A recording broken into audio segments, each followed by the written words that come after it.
I've always been drawn to games that let me create my own character.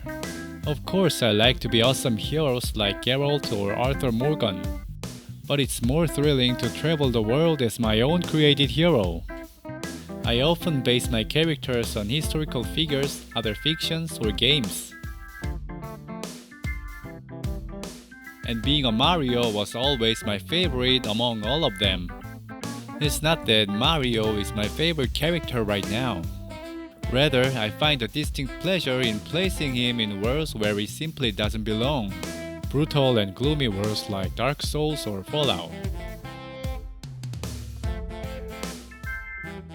As a child, Mario was my favorite champion on the NES. I played Super Mario Bros. 3 countless times, and during every break at school, I was sketching him in my notebook. Mario is hardly a conventionally cool protagonist. He's a short, plump, middle-aged worker. I wonder what makes this character so appealing to children. Mario was unusually unique. He came out even before concepts like DEI were widespread.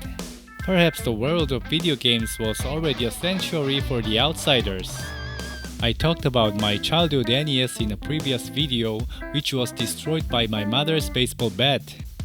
After that, I lived without a gaming console for a long time until I purchased a PlayStation 4 and a Nintendo Switch as an adult. Naturally, my connection with the Mario franchise was severed for a long time. Then, at some point, Mario began to be my main character in games like Dark Souls, Fallout, or Baldur's Gate.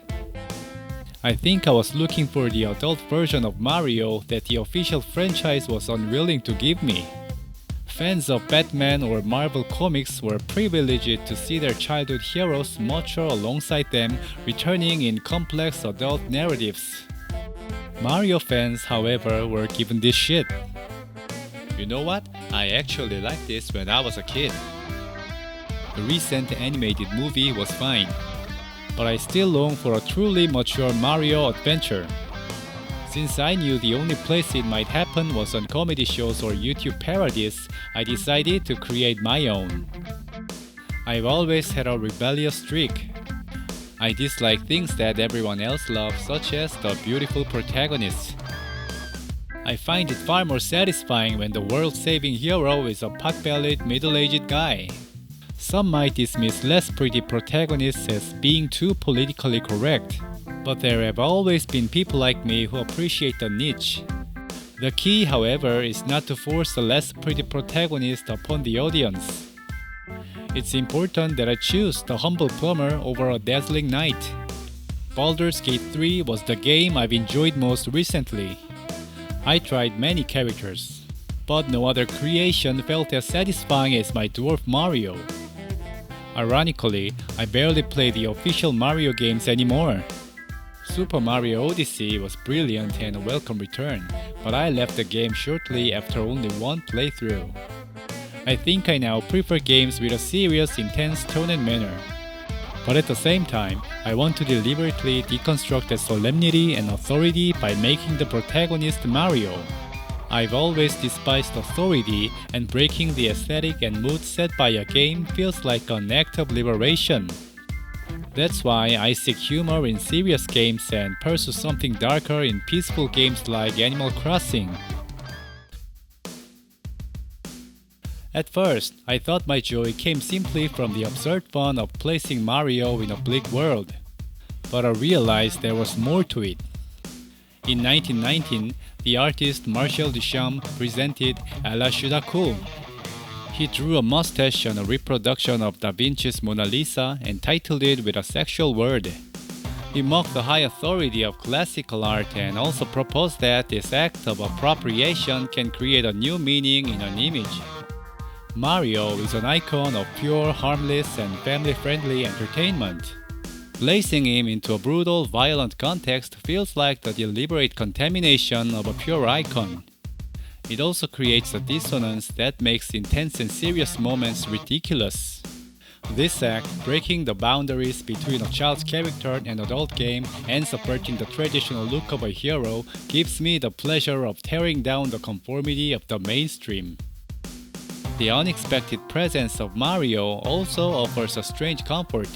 I feel safe in this violent and collapsing world because Mario is here. But other times, seeing this harmless, friendly hero enduring such suffering makes the world feel even more terrifying. The German writer Bertolt Brecht presented the concept of the alienation effect. It is a technique that aims to interrupt the audience from emotional immersion to maintain a critical distance to analyze the social contradiction and structures of the reality being portrayed. We associate Mario with brightness, hope, and simplicity. This creates a sense of estrangement with the dark, agonizing world of Dark Souls. This dissonance ironically highlights the world's pain. Why must this beloved hero suffer so much? Is this the true nature of the world? The absurdity transforms into critical humor. Making such inversions gives me so much fun. But I simply enjoy seeing a kind and non-threatening hero despite the powers. I feel like such protagonists are rare nowadays. Many video game antagonists are figures of authority. Military regimes, religious fanaticism, imperialistic monarchs, or bureaucratic systems. Conversely, protagonists often represent an alliance of the marginalized or a resistance movement offering alternatives to the established order. This anti-authoritarian tendency is likely tied to video games being a relatively new medium. The early creators were probably people who enjoyed experimental defiance and weren't constrained by traditional institutions. Those people, often found on the margins of the mainstream, usually like those things. I always feel happy to find that kind of creation. Mario represents the common people. He's not an athlete or a soldier, nor does he possess an exceptional physique or intellect. He's simply an ordinary, hard-working, middle-aged worker. He has always delivered the catharsis of anti-authoritarianism from the start. Perhaps this very ordinariness is what seamlessly connected the far-off fantasy kingdom with the real world. Isekai fantasies are popular among Japanese animations these days. It typically presents the trope of a normal guy traveling to a weird, faraway fantasy world where everyday knowledge becomes vital to save the day. Decades ago, the Plumber was already traveling through pipes to save a fantasy kingdom. Many of us suffered during childhood. Physical violence and restriction were common both at home and school. I naturally came to despise authority and the pressure of conformity at its core. Mario is an unlikely, even absurd hero to save the world. Perhaps I always wished for something completely unexpected to shatter the stifling monotony of everyday life. Though I now live a peaceful life, I still hate for reality to be filled with just reality. That is why I play video games. Super Mario Bros. 3 begins with the curtain going up and ends with the curtain coming down after the credits.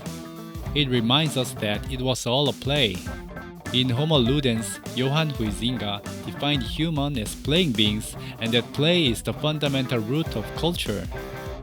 Even the serious acts of life, like our careers, could be seen as profound forms of play staged within the rules of social, legal, and ethical orders. In this game of life, some people play the villain diligently, and some get so seriously immersed that they try to win by breaking the rules. But when the rules are broken, the game collapses. You know, as soon as you use the cheat code because the game's too difficult, the whole meaning of the play is lost. Perhaps when facing bad things in life, if I can step back and see it as just another event in the grand play, I might be able to take it a little less seriously.